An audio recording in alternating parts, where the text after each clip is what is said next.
நம்ம அவருடைய நட்சத்திரமாய் மாற வேண்டும். அவருடைய நட்சத்திரம் எப்படி இருக்கும் அப்படிங்கிறத நான் உங்களுக்கு சொல்கிறேன். 3 பாயிண்ட் சொல்கிறேன் உங்களுக்கு. தானியேல் தீர்க்கதரிசன புஸ்தகம் 12வது அதிகாரம் 3வது வசனம். ஞானவான்கள் ஆகாய மண்டலத்தின் ஒளியை போலவும் அநேகரை நீதிக்கு உட்படுத்துகிறவர்கள் நட்சத்திரங்களைப் போலவும் என்றென்றைக்கும் உள்ள சதா காலங்களிலும் பிரகாசிப்பார்கள். அல்லேலூயா. நட்சத்திரங்கள் அநேகம் உண்டு. நாம் இப்பொழுது தியானிக்கிறது அவருடைய நட்சத்திரம். பொதுவாகவே நட்சத்திரங்கள் எங்கே இருக்கும்? நட்சத்திரங்கள் எங்கே இருக்கும் சொல்லுங்க? ஆகாயத்தில் இருக்கும். பூமியில் இருக்குமா? அந்த தேசத்தில் இருக்குமா? இந்த மலையில் இருக்குமா? இருக்காது. பூமிக்கும் அதுக்கும் ஆயிரக்கணக்கான மைல் தொலைவு இருக்கும். அதுக்கு மேலே தான் இருக்கும். உயரத்தில் இருக்கும், உன்னதத்தில் இருக்கும். அதுதான் நட்சத்திரம். அவருடைய நட்சத்திரம் உயரத்தில் இருக்கும், உன்னதத்தில் இருக்கும். எப்படி அப்படிங்கிறத நான் உங்களுக்கு காண்பிக்கிறேன். வேதாகமத்தில் யாக்கோபுக்கு 13 பிள்ளைகள். அதில் ஒரு பெண் பிள்ளை. அந்த பிள்ளை விட்டுருவோம். இப்போ 12 பிள்ளையை எடுத்துக்கொள்வோம். ஆண் பிள்ளைகள். அதில் 11வது பிறந்த பிள்ளை யோசேப்பு. 11வது பிறந்த பிள்ளை யாரு? வாலிபர்கள் சொல்லுங்க. யோசேப்பு. அந்த பிள்ளை 17 வயசில் ஒரு சொப்பனம் காண்கிறது. ஒரு சொப்பனம். என்ன சொப்பனம்னா, ஒரு நட்சத்திரம், அந்த ஒரு நட்சத்திரத்தை சூரியன் வந்து வழிபடுகிறது, சந்திரன் வந்து வழிபடுகிறது, வணங்குகிறது. அடுத்து பார்த்தீங்கன்னா 11 நட்சத்திரங்களும் வந்து வணங்குகிறது. ஏன் அந்த ஒரு நட்சத்திரத்தை அந்த சூரியன் வந்து வழிபடுகிறது, அந்த சந்திரன் வந்து வழிபடுகிறது, அந்த 11 நட்சத்திரங்களும் வந்து வழிபடுகிறது? அந்த ஒரு நட்சத்திரம் அது அவருடைய நட்சத்திரம். அது அவருடைய நட்சத்திரம். யோசேப்பு அவருடைய நட்சத்திரம். அங்கே சூரியன் என்று சொல்லப்படுகிறது, யாக்கோப்பை குறிப்பிடுகிறது. சந்திரன் என்று சொல்லப்படுகிறது, யோசேப்பினுடைய தாய்களை குறிப்பிடுகிறது. அந்த 11 நட்சத்திரம் யார் அப்படின்னா, யோசேப்பு கூட பிறந்த சகோதரர்கள். அந்த ஒரு நட்சத்திரம், அதாவது மற்றவர்களால் வணங்கப்படுகிற அந்த ஒரு நட்சத்திரம் யார் அப்படின்னா யோசேப்பை குறிப்பிடுகிறது. ஆவியானவர் சொல்றாரு, அந்த ஒரு நட்சத்திரம் அதுதான் அவருடைய நட்சத்திரம். யோசேப்பு அவருடைய நட்சத்திரம். யோசேப்பு அவருடைய நட்சத்திரம். நீங்களும் யோசேப்பு போல அவருடைய நட்சத்திரமாய் மாறுங்கள். நீங்களும் அவருடைய நட்சத்திரமாய் எழும்புங்கள். நட்சத்திரமாய் எழும்புவதை விட அவருடைய நட்சத்திரமாய் எழும்புங்க. பக்கத்தில் உள்ள பார்த்து சொல்லுங்களேன், அவருடைய நட்சத்திரமாக. நல்ல கையை பிடிச்சு சொல்லுங்களேன், அவருடைய நட்சத்திரமாக. அவருடைய நட்சத்திரத்தை சூரியனும் வணங்குச்சு, சந்திரனும் வணங்குச்சு, 11 நட்சத்திரங்களும் வணங்குச்சு. ஏன்னா அந்த நட்சத்திரம் அது அவருடைய நட்சத்திரம். அந்த நட்சத்திரம் அது அவருடைய நட்சத்திரம். நீங்க அவருடைய நட்சத்திரமா இருந்தீங்கன்னா இந்த பூமியில உயரத்தில் இருப்பீங்க, அதிகாரத்தில் இருப்பீங்க, கனத்தில் இருப்பீங்க. யாருக்கு கீழே இருக்க மாட்டீங்க, யாரையும் வழிபடுகிறவங்களா இருக்க மாட்டீங்க, யாரு காலையும் போய் பொத்துன்னு விழுகிறவங்களா இருக்க மாட்டீங்க. நல்ல 2 கைகளையும் தலைக்கு மேல கை தட்டி, இயேசுவே என்னை உங்க நட்சத்திரமாய் மாத்துங்க ஆண்டவரே சொல்லுங்கள. வாய் திறந்து, நானும் உங்க நட்சத்திரமாய் இருக்கணும் ஜீசஸ், நானும் உங்க நட்சத்திரமாய் இருக்கணும்.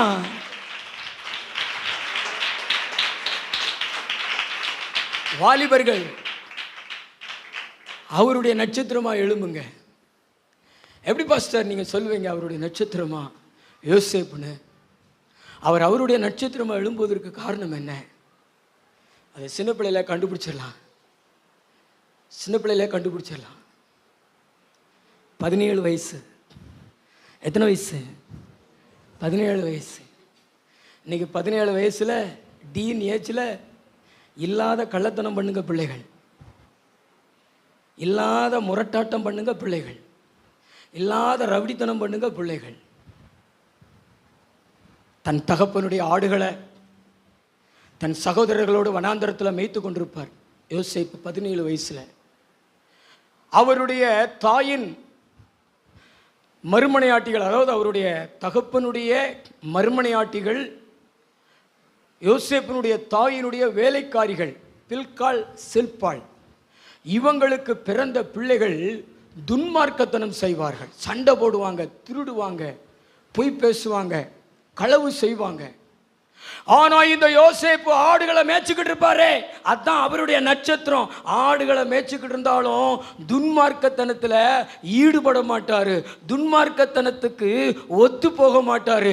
எல்லாத்தையும் பார்த்துக்கிட்டே இருப்பாரு, எல்லாத்தையும் பார்த்துக்கிட்டே இருப்பாரு.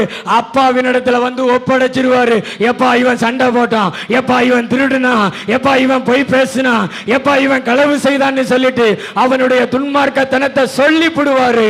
அதனாலதான் ஆண்டவர் யோசேப்ப, தம்பி நீ நட்சத்திரம் கிடையாதுப்பா, நீ என்னுடைய நட்சத்திரம்னு கையில எடுத்து எகிப்து தேசத்தின் அதிகாரியா மாத்தி பார்வோனை வணங்க வச்சாரு. எகிப்து தேசத்தில் இருக்கிற அதிகாரிகளை வழிபட வச்சாரு. அதே மாதிரி யாக்கோபையும் யாக்கோபினுடைய மனைவிமார்களையும் யோசேப்புடைய சகோதரர்களையும் யோசேப்ப வழிபட வச்சாரு. நீ ஆண்டவருடைய ஸ்டாரா மாறினேனா நீ வேற லெவல்ல இருப்ப, நீ உயரத்துல இருப்ப, நீ கனத்துல இருப்ப, நீ அதிகாரத்துல இருப்ப. ஆனா அவருடைய ஸ்டாரா மாறணும்னா நீ நீதி உள்ள மகளா, நீ உண்மை உள்ள மகளா, நீ பரிசுத்தம் உள்ள மகளா இருக்கணும்.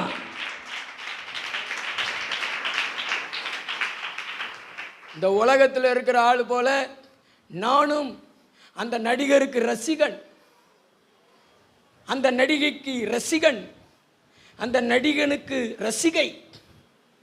உலகத்தோட உருண்டு புரண்டு கிடந்தேனா நீ ஸ்டார் கிடையாது. ஆனால் நீ மற்றவங்கள் கூட ஒத்து போகாமல், உலகத்துக்கு ஒத்த வேஷம் தெரியாமல், உலகத்துக்கு ஒத்த வேஷம் தெரியாமல் நீ ஒரு ஸ்பெஷலாக, நீ ஒரு விசேஷமாக, நீதி உள்ள மகளா, பரிசுத்தம் உள்ள மகளா, உண்மை உள்ள மகளா, தேவனை போல இந்த பூமியில் இருந்தேனா யூ ஆர் ஜீசஸ் ஸ்டார். பக்கத்தில் பார்த்து சொல்லுங்களேன், யூ ஆர் ஜீசஸ் ஸ்டார். உலகத்துக்கு பாவத்துக்கு ஒத்து போகக்கூடாது. பாவம் செய்கிறாங்கன்னா புரோக்கர் வேலை செய்யக்கூடாது. புரோக்கர் பொன்னம்பலம் போல என்ன செய்யக்கூடாது. ஆமாம், 2 பேர் காதல் ஜோடிகளை, கள்ள காதல் ஜோடிகளை சேர்த்து வச்ச பெருமை உங்களை சேரும். உங்களை சொல்லலை, அவங்கள சொல்ல. தொண்டு செய்கிறாங்க. பாவத்தை பார்க்க மாட்டாத, தீமையை பார்க்க மாட்டாத சுத்த கண்ணர் யாரு? தேவன். அதே மாதிரி பாவத்தை உங்கள் இருதயம் சம்மதிக்க கூடாது, பாவத்தை உங்கள் இருதயம் ஏற்றுக்கொள்ளவே கூடாது. யோசேப்பை போத்திபார் வீட்டில் வேலை செய்யும் பொழுது யோசேப்பினுடைய மனைவி பாவம் செய்துக்கு பலவந்தப்படுத்துகிறான். ஆனால் யோசேப்பு சொல்கிறாரு, இத்தனை பெரிய பொல்லாங்குக்கு உடன்பட்டு தேவனுக்கு விரோதமாக நான் பாவம் செய்வது எப்படின்னு சொல்லிட்டு அவளை தள்ளி விட்டுட்டு வஸ்திரத்தை கூட உருவிட்டு ஓடிப்பிட்டார். அதுதான் ஸ்டார். அதுக்கு பேர் தான் என்ன பேர்? ஸ்டார். பாவம் செய்யாத ஒரு பரிசுத்தமான வாழ்க்கை யார் வாழ்கிறாங்களோ அவங்க தான் ஸ்டார். துன்மார்க்கத்தனத்துக்கு ஒத்து போகாமல், உலகத்தோடு உருண்டு பிறண்டு கிடக்காம, நம்மளை விசேஷப்படுத்தி, நம்மளை வித்தியாசப்படுத்தி அநேக நீதிக்கு உட்படுவதற்கு நம்ம காரணமாக இருந்தோம்னா நம்ம தாங்க ஸ்டார். நான் சொல்லுது புரிஞ்சுதா? எத்தனை பேருக்கு புரிஞ்சது? உன்னை கீழே வைக்க மாட்டார் ஆண்டவர், உன்னை உயரத்தில் வைப்பார் ஆண்டவர். ஏன்னா ஸ்டார் கீழே எங்கே இருக்க முடியும்? ஸ்டாருக்கு ஸ்தானமே மேலே தானே. பின்னாடி பின்னாடி எந்த பாவத்துக்கு ஒத்து போகாத, நீயும் பாவம் செய்யாத, நீயும் பரிசுத்தமா வாழு, நீயும் உண்மையா வாழு, சாக்கு போக்கெல்லாம் சொல்லாத, நீயும் ஆண்டவருக்கு பரிசுத்தமா வாழு. நல்ல கையை தட்டி ஆண்டவருக்கு பரிசுத்தமா வாழு. அதுவும் வாலிப பருவத்தில் பரிசுத்தமா வாழு, டீன் ஏஜ்ல பரிசுத்தமா வாழு. கெட்ட பேர் வாங்காத வாலிப தம்பி. செல்லுல பரிசுத்தமா இரு, டிவியில பரிசுத்தமா இரு, சிந்தனையில பரிசுத்தமா இரு. நான் சொல்றதை எத்தனை பேர் நம்புறீங்க? யோசேப்பு மாதிரி பரிசுத்தமா இரு. உன்னை சூரியனை வணங்க வைப்பாரு, உன்னை சந்திரனை வணங்க வைப்பாரு, உன் கூட பிறந்த அத்தனை நட்சத்திரங்களும் உன்னை வந்து வணங்க வைப்பாரு. ஏன்னா நீ யாரு? Jesus star. நல்லா தான் கையை தட்டி ஆவியானவர் உங்க கூட பேசுறாரு. உண்மையான நட்சத்திரமா மாறு மகளே, உண்மையான நட்சத்திரமாய் மாறு. பேர்ல மட்டும் நட்சத்திரம்னு பேர் வச்சுக்கிறாரு. எஸ்தர்னா என்ன அர்த்தம்? ஸ்டார்னு அர்த்தம்.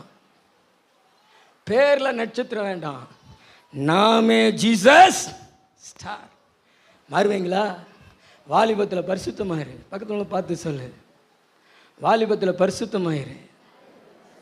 பாவத்தை நீ தேடி போக வேண்டியதில்லை, இயேசுவை நீ தேடி வரணும். ஆனால் பாவம் உன்னை தேடி வரும். ப்ரப்போஸ் பண்ணும், உனக்கு முன்னாடி மண்டிட்டு ஐ லவ் யூ. நீ உடனே என்ன செய்யணும்? தலையை குனிஞ்சு ஒரு செருப்பை கலத்தி ஐ டோன்ட் லவ் யூ.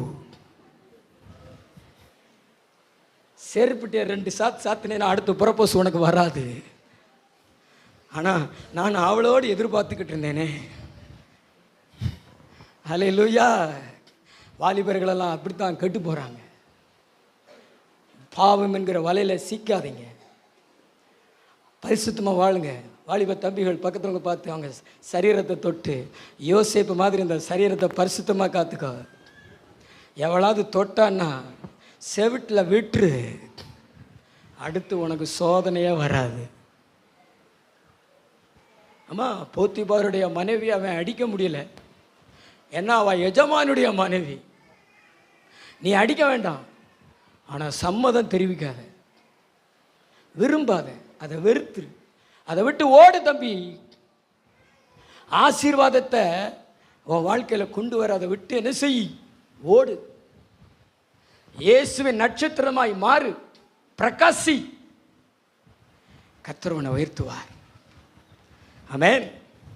2வது ஒரு காரியத்தை வாசிங்களேன். யூதா நிருபம் 1வது அதிகாரம் 13வது வசனம். யூதா 1:13. புதிய ஏற்பாட்டில் இருக்குது. வாசிங்க. 1:13 ஒரு அதிகாரம் தான் இருக்கும். அதுல தங்கள் அவமானங்களை நுரை தள்ளுகிற அமளியான கடல் அலைகளும் மார்க்கம் தப்பி அலைகிற, நல்லா கவனிங்க பிரதர், மார்க்கம் தப்பி அலைகிற நட்சத்திரங்களுமாய் இருக்கிறார்கள். இவர்களுக்காக என்றென்றைக்கும் காரிருளே வைக்கப்பட்டிருக்கிறது. அல்லேலூயா. உற்சாகம் ஒரு அல்லேலூயா சொல்லுங்களேன். 2 கைகளை உயர்த்தி இடி முழக்கம் போல. உலகத்தில் நிறைய நட்சத்திரங்கள் இருக்கும். இந்த நட்சத்திரங்கள்லாம் பார்த்தீங்கன்னா இன்னைக்கு ஒரு நாள் இங்கிட்டு பார்த்தீங்கன்னா இன்னொரு நாள் வேற இடத்துல இருக்கும். பூமி சுழல்கிறதுனால அந்த நட்சத்திரங்கள் மாறுபடும். ஆனால் ஒரே நட்சத்திரம், இந்த ஜீசஸ் ஸ்டாரு, இயேசுவினுடைய நட்சத்திரம் கிழக்கிலே தோன்றிட்டு அது தான் எந்த இடத்துல தோன்றணுமோ அந்த இடத்துல தோன்றினது. மார்க்கம் தப்பி அலையலை. அதாவது நம்முடைய வாழ்க்கையில் அவருடைய நட்சத்திரமாய் நம்ம மாற வேண்டும் என்றால் தேவன் நமக்கு நியமித்திருக்கிற ஓட்டத்தில் பொறுமையோடு ஓட கட வேண்டும்.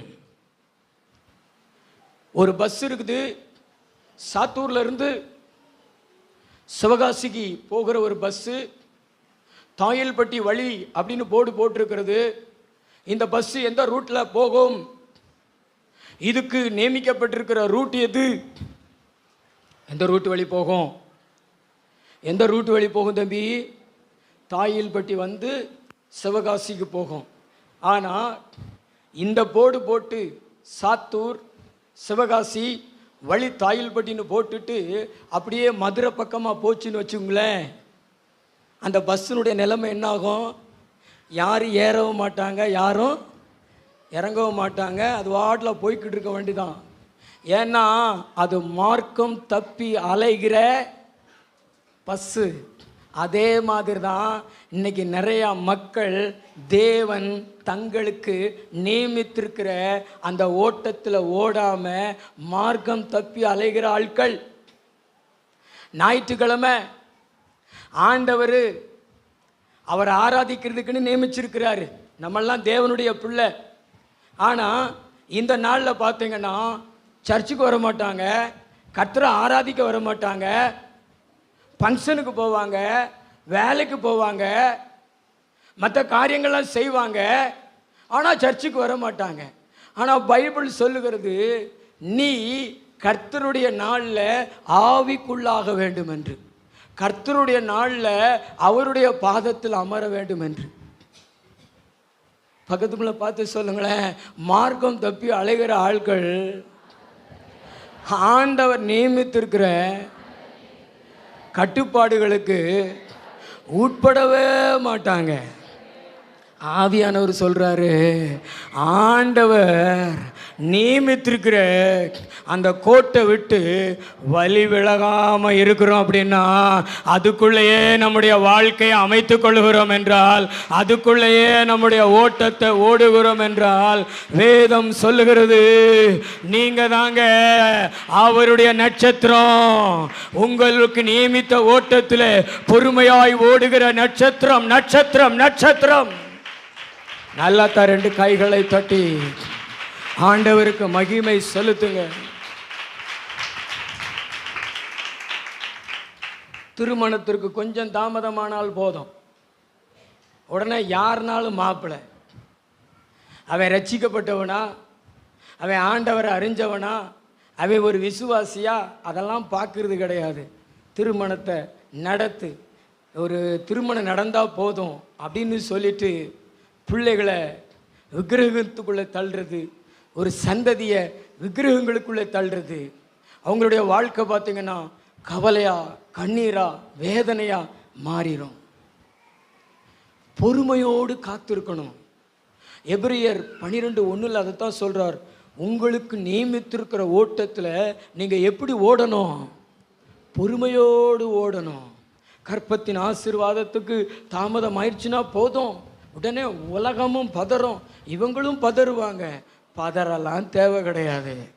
நீங்கள் பொறுமையாக நீங்கள் ஆண்டவரை தேடிக்கிட்டே இருந்தீங்கன்னா, நேரம் வரும்பொழுது, காலம் வரும்பொழுது, நீங்கள் நினையாத நேரத்தில் உங்கள் கையில் கொண்டு வந்து ஆண்டவர் கொடுத்துருவார். அல்லேலூயா. நல்ல கைத்தட்டி ஆண்டவருக்கு நன்றி சொல்லுங்க. நல்ல ரெண்டு கைகளை தட்டி ஆண்டவருக்கு நன்றி சொல்லுங்க. அதே மாதிரி இந்த திருமண காரியத்தில் தான் நிறைய பேர் தவறுகிறார்கள்.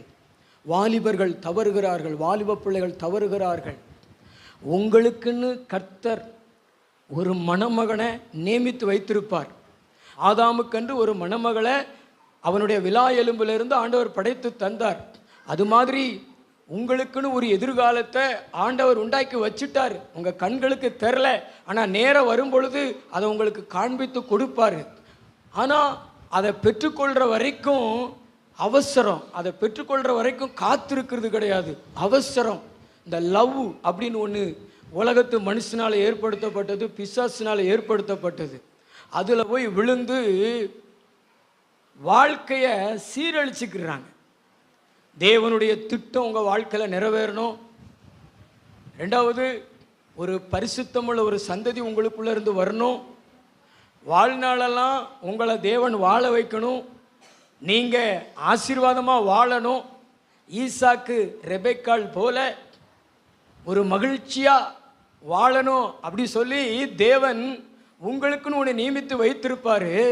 ஆனால் அவசரப்படுறதுனால தங்களுக்கு நியமித்து வைத்திருக்கிறத பெற்றுக்கொள்ளாம வேற ஏதாவது பெற்றுக்கொண்டு வாழ்க்கையில வலிகளையும் வேதனைகளையும் தான் அனுபவிக்கிறாங்க. நான் சொல்றது புரியுதா உங்களுக்கு?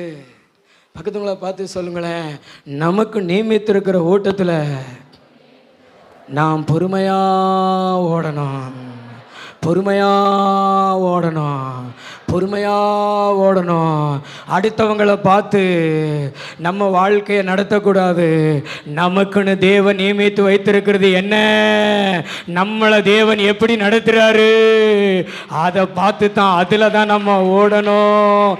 மார்க்கம் தப்பி அலைகிறது அது அவருடைய நட்சத்திரம் அல்ல, அவருக்குள்ளே அவருக்காக ஓடுகிறது தான் அவருடைய நட்சத்திரம். நல்ல தலைக்கு மேல கூட கை தட்டி தேவனை மகிமைப்படுத்துங்க. ஆமா, இந்த ஓட்ட பந்தயம் பார்த்துருப்பீங்க. அதுல ஓடுறவங்களுக்கு முன்னாடி கோடு போடப்பட்டிருக்கும். வெள்ளை கலர் பொடியில ஒவ்வொருத்தருக்கும் கோடுகள் இருக்கும். அதுக்கு நடுவில் இருப்பாங்க. இவங்க ஓடும் பொழுது அதுக்குள்ளே தான் ஓடணும். அதை விட்டுட்டு வேற ஒருத்தவங்க கோட்டில் ஓடிட்டாங்கன்னா அவங்க வெற்றி பெற்றாலும் சேர்க்கப்படாது. அது மாதிரி தான் தெய்வம் இயேசு நமக்கு என்ன நியமித்திருக்கிறாரு, நமக்கு என்ன நியமித்திருக்கிறார். பக்கத்துங்களை பார்த்து சொல்லுங்களேன், நமக்கு என்ன நியமித்திருக்கிறார் அதில் ஓடணும். சுடுதண்ணியை காலில் ஊற்றிக்கிட்டு குதிக்கக்கூடாது. நான் அவனைத்தான் கட்டிக்கிடுவேன். ஆனால் நாளைக்கு நீ கண்ணீரும் கம்பலையுமா இருக்கும் பொழுது உன்னை தேற்றுவதற்கு யாரும் இருக்க மாட்டாங்க. ஆவியானவர் சொல்றாரு, மார்க்கம் தப்பி அலையாத, தேவன் நியமித்த அந்த நியமித்தனத்துக்குள்ள உன்னை ஓடுவதற்கு ஒப்புக்கொடு. நல்ல ரெண்டு கைகளை தட்டி கர்த்தருக்கு ஸ்தோத்திரம் செலுத்துங்களேன். ஹல்லேலூயா. இவ்வளவுதானே அவங்க கை தட்டு, இவ்வளவுதானே அவங்க கை தட்டு, இவ்வளவுதான் அவங்க கை தட்டு. நான் சொன்னதெல்லாம் புரிஞ்சிச்சா? நம்ம சொன்னதெல்லாம் புரிஞ்சிச்சா? எத்தனை பேருக்கு புரிஞ்சிச்சு? புரிஞ்சிச்சுன்னு சொல்றவங்களாம் கையை உயர்த்தி காமிங்களேன். மார்க்கம் தப்பி அலையக்கூடாது, ரூட்டு மாறக்கூடாது, ரூட் என்ன செய்யக்கூடாது, மாறக்கூடாது. தேவன் நியமித்ததுக்குள்ளேயே ஓடணும். அதில் ஓடணும்னா ரொம்ப பொறுமை வேணும், ரொம்ப பொறுமை வேணும். பொறுமை இல்லைன்னா அதில் என்ன செய்ய முடியாது, ஓட முடியாது. நம்ம ஆண்டவர் நியமித்திருக்கிற ஓட்டத்துக்குள்ளே ஓடி அவருடைய ஸ்டாராக என்ன செய்வோம், மாறுவோம். இன்னொரு வசனத்தை மட்டும் வாசிக்கிறீங்களா? ஸ்தோத்திரம். நீங்கள் வசனத்தை கேட்கணும்னு எனக்கு ரொம்ப ஆசை. ஆதியாகமம் 1வது அதிகாரம் 16வது வசனம். ஆதியாகமம் 1வது அதிகாரம் 16வது வசனம். தேவன் பகலை ஆள பெரிய சுடரும், பகலை ஆள பெரிய சுடரும், இரவை ஆள சிறிய சுடருமாகிய, இருளை ஆள சிறிய சுடருமாகிய இரண்டு மகத்தான சுடர்களையும், இரண்டு மகத்தான சுடர்களையும், நட்சத்திரங்களையும் உண்டாக்கினார். நட்சத்திரங்களையும் உண்டாக்கினார். நான் சொல்றதை நிமிர்ந்து பார்த்து கவனிங்க. பின்னாடி இருக்கிற சிஸ்டர் நல்லா ரெண்டு கை உயர்த்தி ஒரு அல்லேலூயா சொல்லுங்களேன். ஹல்லேலூயா. நேற்று இரவு இருந்துச்சு, இப்போ பகல் வந்துருச்சு, வெளிச்சம். இது எதை காண்பிக்கிறது? இருள் எங்கே இருக்கிறது? இருள் இந்த பூமிக்குள்ள தாங்க இருக்குது. இருள் இந்த பூமியில தான் இருக்குது. ஆனால் அந்த இருள் இப்போ வராமல் இருப்பதற்கு காரணம் வெளிச்சம் வந்துருச்சு, சூரியன் வந்துருச்சு. சூரியன் இருளை அதிகாரம் செலுத்துகிறது. இருள் சூரியனை அதிகாரம் செலுத்த முடியல. அதே மாதிரி நிலவு அப்படியே ஜொலிக்குது. அது ஜொலிச்சிருச்சுன்னா பௌர்ணமி அன்றெல்லாம் பார்த்தீங்கன்னா நம்ம அந்த வெளிச்சத்திலேயே ரோட்டில் நடந்து போயிடலாம். அந்த அளவுக்கு வெளிச்சமாக இருக்கும். இருளால் அந்த சந்திரனை மேற்கொள்ள முடியலை, அந்த வெளிச்சத்தை மேற்கொள்ள முடியலை, அந்த சுடரை மேற்கொள்ள முடியலை. அதே மாதிரி தாங்க இந்த பூமியில் இருட்டு இருக்கிறது. பல ஆயிரம் மைல்களுக்கு அப்பால நட்சத்திரங்கள் வானத்தில் மின்னிக் கொண்டு இருக்கிறது. நம்ம வானத்தை அண்ணாந்து பார்த்தா அந்த நட்சத்திரம் தெரியும். இந்த இருள் மூடி இருக்கணும்ல, இந்த இருளால அந்த நட்சத்திரத்தை மூட முடியாது. ஏன்னா அந்த நட்சத்திரம் இருளை அதிகாரம் செலுத்தக்கூடியவைகள். அது வந்துட்டா இருள் ஓடித்தான் ஆகணும். அந்த இருளுக்கு அங்க இடம் இருக்காது, அந்த இருளுக்கு அங்க வேலை இருக்காது. அந்த இருள் என்பது பாவம், அந்த இருள் என்பது மரணம், அந்த இருள் என்பது பிசாசு. இந்த இருளெல்லாம் அதிகாரம் செலுத்தக்கூடிய ஸ்டார்கள் தாங்க அவருடைய நட்சத்திரம், அவருடைய நட்சத்திரம். நல்ல கைத்தட்டி ஆண்டவருக்கு நன்றி சொல்லுங்க. பாவத்தை மேற்கொள்ளுகிறீர்களா, நீங்க தான் அவருடைய நட்சத்திரம். பிசாசு உங்களை பார்த்து ஓடுறானா, அப்பொழுது நீங்க அவருடைய நட்சத்திரம். நல்ல கை தட்டி ஆவியானவர் நமக்குள்ளே உலாவுகிறார், ஆவியானவர் நமக்குள்ளே அசைவாடுகிறார், ஆவியானவர் நமக்குள்ளே உலாவுகிறார். நிறைய பேரை இன்னைக்கு ஸ்டார்களா மாத்துறாரு. நீ இருளுக்கு பயந்து போன காலம் ஓடுகிறது. இனி எல்லா இடங்களையும் நீ போய் நின்ன உடனே இருள் ஓடும் பாரு. நீ வெளிச்சம், ஆண்டவர் உன்னை வெளிச்சமாய் மாற்றுகிறார், வெளிச்சத்தின் பிள்ளையாய் மாற்றுகிறார். நீ அவருடைய நட்சத்திரம். நீங்க அடிமையா இருக்க மாட்டீங்க, ஆளுவீங்க. எதை ஆளுவீங்க? இருளை. பக்கத்துல பார்த்து சொல்லுங்களேன், நீங்க அடிமையா இருக்க மாட்டீங்க, ஆளுவீங்க. எதை ஆளுவீங்க? மரணம், பாவம், பிசாசு, அறியாமை. இப்படிப்பட்ட இருளை போக்கும் ஒளியாய் இருள் உள்ள மக்களிடத்துல நீங்க போய் இருளை போக்கி பிரகாசிக்க செய்கிற மக்களாய் நீங்கள் மாறுவீர்கள். அதுதான் அவருடைய நட்சத்திரம். ஆனா இன்னைக்கு அதிகாரம் செலுத்துகிற மக்களை பார்க்க முடியல. ஆனா அப்படிப்பட்ட ஒரு ஸ்டாரா மாறணும், அப்படிப்பட்ட ஒரு ஸ்டாரா மாறணும். ஒரு சகோதரி, அவங்களுக்கு மாமியார் உண்டு, ராணி சிஸ்டர். அவங்களுடைய மருமகள் ராதா சிஸ்டர். அவர்கள் வீட்டில் இருக்கும் பொழுது ஒரு பிசாசின் போராட்டம். அந்த பிசாசினுடைய தாக்குதல்னால கீழே விழுந்து விட்டார்கள், மயக்கமாய் கிடக்கிறார்கள். அவங்க மருமகள் மட்டும்தான் இருக்கிறாங்க. ஓடி வந்து பார்க்குறாங்க, எங்களை பார்க்குறாங்க. நாங்கள் கோயில்பட்டி போயிட்டோம். அப்போ அவங்க, நான் அவங்களுக்கு நிறையா ஜெபம் பண்ணியிருக்கிறேன்னா, அந்த ஜெப வார்த்தைகளெல்லாம் அவங்க மனசில் இருந்திருக்கும். அவங்க பயப்படாமல் தைரியமாக போய் ஒரு டம்ளரில் தண்ணி, அதில் கொஞ்சம் ஜெப எண்ணெயை ஊற்றி, அவங்க விசுவாசம் பயங்கரமான விசுவாசமாக இருந்திருக்கு. நானே இப்படி செஞ்சது கிடையாது. தண்ணியில் எண்ணெயை ஊற்றி போய், இந்த சரீரம் ஆண்டவருடைய சரீரம், சாத்தானே இதில் உனக்கு அதிகாரம் இல்லை அப்படி சொல்லிட்டு அந்த தண்ணியை கையில் எடுத்து மூஞ்சில் எரிஞ்சிருக்கிறாங்க. மாமியார் எந்திரிச்சு உட்காந்துட்டாங்க. பேய் ஓடி போயிருச்சு. கர்த்தர் சொல்றாருங்க, இதாங்க அவருடைய நட்சத்திரம். பேய் உங்களை துரத்துதுன்னா நீங்க நட்சத்திரம் கிடையாது, நீங்க குட்சத்திரம். ஆனா பிசாசை நீங்க துரத்துறீங்கன்னா நீங்க தாங்க ஸ்டார். அதுவும் அவருடைய ஸ்டார். நல்ல கை தட்டுங்களேன். இதை கேள்விப்பட்டோடனே எனக்கு அவ்வளோ சந்தோஷமாக இருந்துச்சு. ஏன்னா விசுவாசிக்கிறவர்களால் நடக்கும் அடையாளங்கள் அவனே. என் நாமத்தினால பிசாசுகளை துரத்துவார்கள். ஜெபம் பண்ணுங்க. இருளை போக்குகிறது தான் சுடர், இருளை போக்குகிறது தான் ஸ்டார். உங்கள் வாழ்க்கையில் இருக்கிற இருளை நீங்கள் துரத்துவீங்க, மற்றவங்களுடைய வாழ்க்கையில் இருக்கிற இருளை நீங்கள் துரத்துவீங்க. அவருடைய நட்சத்திரமாய் மாறுங்கள். நல்ல 2 கைகளை தட்டி கர்த்தருக்கு ஸ்தோத்திரம் செலுத்துங்க. நான் சொன்னது புரிஞ்சதா? 3 காரியங்கள் சொன்னேன். முதல்ல என்ன சொன்னேன்? அவருடைய நட்சத்திரமாய் மாறுவது எப்படி? உயரத்தில் இருப்பது, அநேகரை நீதிக்கு உட்படுத்துவது. 2வது, நியமித்திருக்கிற ஓட்டத்தில் பொறுமையாய் ஓடுவது. 3வது, இப்போ சொன்னனே, இருளை அதிகாரம் செலுத்துவது, இருளை போக்குவது, அதுதான் அவருடைய நட்சத்திரம். ஆமென். அல்லேலூயா சொல்லுவோமா? எல்லாரும் முழங்கால் படியிடுவோமா? கண்களை மூடி ஜெபிப்போமா?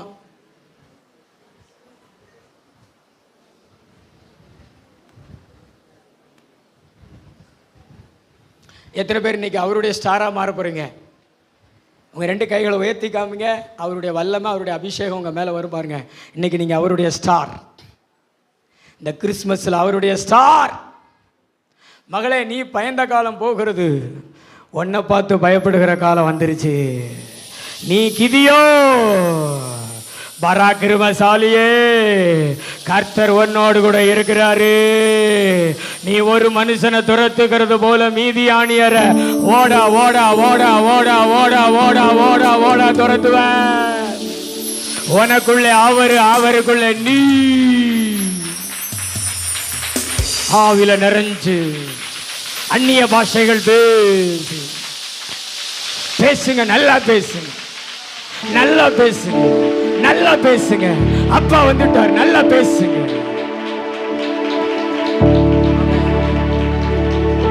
கவனிங்க, நான் யோசேப்பை போல அவருடைய நட்சத்திரமாய் இருப்பேன் அப்படி சொல்றேங்க. கை உயர்த்தி நியமித்த ஓட்டத்துக்குள்ள ஓடுவேன். இருளை அதிகாரம் செலுத்துகிற அவருடைய நட்சத்திரமாய் இருப்பேன். வாய் திறந்து சொல்லுங்களேன். பாவ இருள் ஓடும், பிசாசு என்கிற இருள் ஓடும். கை உயர்த்தி காமிங்கள வாலிபர்கள், உங்க கரங்களை இயேசு பார்க்க விரும்புகிறார். நல்ல கைகளை உயர்த்தி காமிங்கள. உங்களை பார்த்து தான் சொல்றார், அர்ப்பணிக்கிறவங்க. உலகத்தோடு நான் ஒத்து போக மாட்டேன், நான் வித்தியாசமா இருப்பேன், நான் விசேஷமா இருப்பேன்.